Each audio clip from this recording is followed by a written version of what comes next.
नमस्कार, सादर जय जिनेंद्र। क्षमा ब्रेकिंग जैन न्यूज प्रतिदिन प्रातः, दोपहर एवं रात्रि में देश भर से संपूर्ण जैन समाज से संबंधित सही और सकारात्मक समाचारों के लिए देखना और सुनना न भूलें। साथ में आपसे विनम्र निवेदन है कि यदि आपने इस चैनल को सब्सक्राइब नहीं किया है तो कृपया अवश्य कीजिए और शेयर और लाइक करके धर्म प्रभावना में सहयोगी एवं सहभागी बनिए। भगवान पार्श्वनाथ धाम काकोरी में स्थित साधु सेवा धाम आगम के पथ पर चलने वाले ऐसे दिगंबर जैन मुनिराज, आरिका माता जी व अन्य त्यागी व्रतियों के विश्राम एवं आहार की पूर्ण व्यवस्था कर रहा है, जो अत्यंत वृद्ध अवस्था में है या रोग ग्रस्त है। आप भी इस पुण्य कार्य में सहभागी बने और पुण्य के भागीदार बने। एक दिन के चौके की राशि मात्र 2100 रूपए। 10 साल की पात्रता, जिसमें आपके नाम से साल में 2 बार चौका लगेगा, जिसकी राशि मात्र 11,000 रूपए है। आजीवन साल में 2 बार आपके नाम से चौका लगेगा तथा आपका नाम शिलापट पर लिखा जाएगा। राशि मात्र 25,000 रूपए है। 1 माह की पूजन राशि मात्र 3100 रूपए। दान जमा करने हेतु खाता विवरण Bhagwan Parshwanath Dham trust, bank of Baroda, Chowk branch, Lucknow. खाता संख्या 06450100295154। IFSC code BARBO LUCKNO। संपर्क सूत्र 9452017984 7007783995। 31 वर्ष पूर्व में इसी दिन गुरु महाराज के चरणों में कुंडलपुर में संघ में मेरा प्रवेश हुआ था। लेकिन प्रवेश करने के लिए बहुत परीक्षा ली आचार्य महाराज जी ने, जल्दी अनुमति नहीं प्रदान की।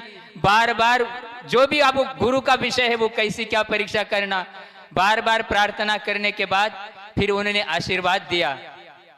वो आज का दिन है मगसिरवदी कृष्णा दूज। महीना तो वही है, तारीख भले ही बदल गई, नवंबर में माह था। उसके बाद हम लोग मड़िया जी गजरत के लिए आए थे। 19 नवंबर को विहार हुआ था। और जब प्रथम चातुर्मास अमरकंटक में हुआ, उसके पूर्व में भी आचार्य श्री पहली बार अमरकंटक गए थे। आचार्य महाराज भी साथ में थे, हम लोग ब्रह्मचारी अवस्था में थे। तो लोगों की भावना ये थी कि वहां इतनी सर्दी पड़ती है तो कम से कम आचार्य श्री फरवरी के बाद मार्च में प्रवेश करें। लेकिन बोले कौन आचार्य महाराज के सामने? और आप यकीन नहीं करोगे, 15 जनवरी को वहां प्रवेश हुआ था 94 में, जहां गाड़ी पे बर्फ जमती थी। और पहले ही प्रवचन में गुरुदेव ने बोला था, इस अमरकंटक में भोगी लोग तो गर्मी में आते, लेकिन योगी तो सर्दी में ही आएंगे। क्या गुरु महाराज की साधना थी। और वहां से फिर कोई ऐसा प्रसंग नहीं था कि यहाँ चातुर्मास हो सकता है। लोग कहते थे महाराज यहाँ पर तो बनियान चड्डी जो है 1 हफ्ते में सूखते, यहाँ चातुर्मास कैसे करेंगे। और योगायोग से मेरा स्वास्थ्य अनुकूल नहीं था, आचार्य श्री के पैर में भी दर्द हो रहा था। और उसी में वहां पेंड्रा के लिए जाने का प्रसंग आया तो गुरु महाराज जी ने कहा कि आप 2-3 लोग यहीं रुको, ठीक है, आपका स्वास्थ्य अनुकूल। आचार्य से हमने कहा आपके लिए पैर में भी, लेकिन कहने लगे ठीक है, मैं बाद में संकेत दूंगा। और जाने के बाद पता चला कि आचार्य श्री के लिए वहां किसने बोला कीड़ा काटा। हमने सोचा क्या चीज है ये, हर्पिस तो नहीं यार, हर्पिस ऐसा आप यकीन नहीं करोगे, मेरी जैसी काया उनकी 10 दिन में हो गई थी आचार्य महाराज की। एक कदम नहीं, हर्पिस जोस्टर, समय नहीं बचा, वहां चातुर्मास हो नहीं सकता। और वहां से निकल करके आचार्य श्री बस पास के ही जहां पर औषधि थोड़ी सी कुछ लेकर के 2-4 मिनट में बैठ जाते थे। लेकिन मैंने महाराज जी कहा आचार्य श्री अमरकंटक आएंगे। और आप यकीन नहीं करोगे, जहां 100 मीटर चलना, पहले दिन आचार्य श्री ने 10 किलोमीटर विहार कर दिया। आचार्य बनना बच्चों का खेल नहीं बंधु, वीर्याचार क्या होता है सोचो ये। और वहां से विहार करके आए और हम लोग अगवानी करने गए।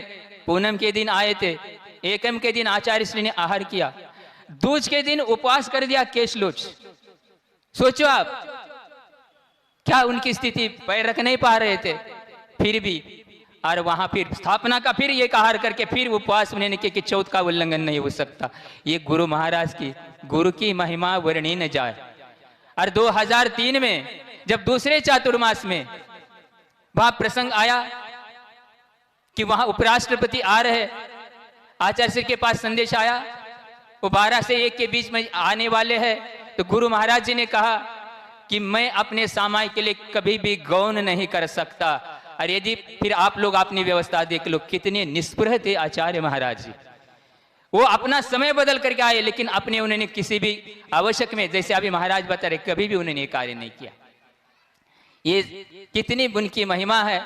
और 1980 में आचार्य महाराज सुनाते, जो उनके साथ में थे, जब वाचना हुई थी, कितने वर्ष हो गए 1980 को, देश के बड़े बड़े विद्वान षटखंडागम की, धवला की वाचना विद्वान करते थे, और उसमें फिर आचार्य महाराज अपना आशीर्वचन और उनकी जो शंका थी उसका समाधान देते थे। तो आचार्य महाराज की निर्दोष चर्या, दर्शन, ज्ञान, चारित्र, इनकी प्रखरता देख करके सारे समाज ने, हजारों लाखों लोगों ने यह निर्णय किया कि आचार्य महाराज के लिए चारित्र चक्रवर्ती पदवी दी जाए, और बाद विद्वानों ने भी उसका समर्थन किया।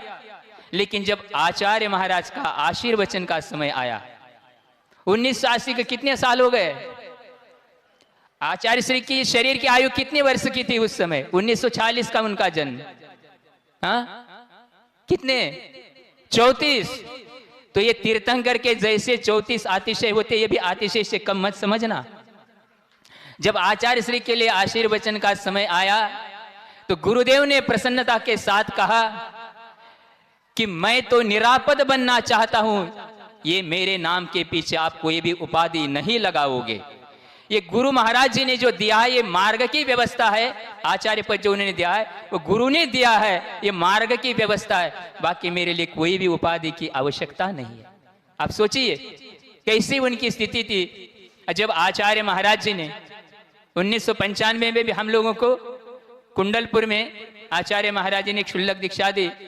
गुरु महाराज के लिए निवेदन किया, गुरुदेव सब लोग कह रहे क्या ये दीक्षा हो रही, लेकिन हमने कहा आचार्य श्री पहले तो 10 प्रतिमा आपने दी, अभी 11 प्रतिमा दे रहे, ये दीक्षा है कहाँ? आचार्य श्री मुस्कुरा रहे थे। हमने कहा दीक्षा तो आपके जैसी चाहिए, लेकिन जो भी गुरु की आज्ञा है। और उस साल भी 19 नवंबर को ही कुंडलपुर से विहार करके हम लोग तारंगा गए थे। ये आचार्य महाराज का अंतिम चातुर्मास है कुंडलपुर का, कई बार गए, महोत्सव हुए, सब कुछ बातें हैं। और वहां जाने के बाद आचार्य श्री ने ज्ञानार्णव ग्रंथ पढ़ाया था। उस समय भी मैं क्षुल्लक अवस्था में, जिनके बाजू में अभी बैठा है, उस समय में आचार्य महाराज मुनि अवस्था में उनके ही पास रहता था। उसमें कारिका दी शुभचंद्र महाराज जी ने, धन्यास्ते मुनि मंडलस्य गुरुता प्राप्ता स्वयं योगिन शुद्धतेव जगत्रयीशमवता श्रीपादरागांकितां तेषां संयम सिद्धय सुकृतिनां स्वप्नेऽपि येषां मनो नालीडं विषयेर्न काम विशिके नेवांगनालोचने। क्या इस कारिका में, जिनके पदरस से सारी धरती पवित्र होती है, और कितने भी यौवनवती स्त्रियों के नेत्र कटाक्षों से इनका भी आचरण कभी भी विचलित नहीं होता, ये स्वयं ही मुनि संघ के नायक बने हुए, ये योग्यता उनके अंदर स्वयं थी। सोचो आप ये, और ऐसा चरित्र। समय हम ज्यादा नहीं लेंगे क्योंकि कल भी हमने थोड़ा बोला था। अंतिम एक बात, ये मेरी व्यक्तिगत श्रद्धा है, उसके बारे में बोलना चाह रहा हूं। ये बात 2 वर्ष पूर्व में भी, जहां हम पर महाराष्ट्र में आचार्य गुरुदेव के सानिध्य में पंचकल्याणक हुआ था परभणी में, वहां पर भी मैंने बोली थी। अरे वो भी आगम के आधार से ही मैं बोल रहा हूं।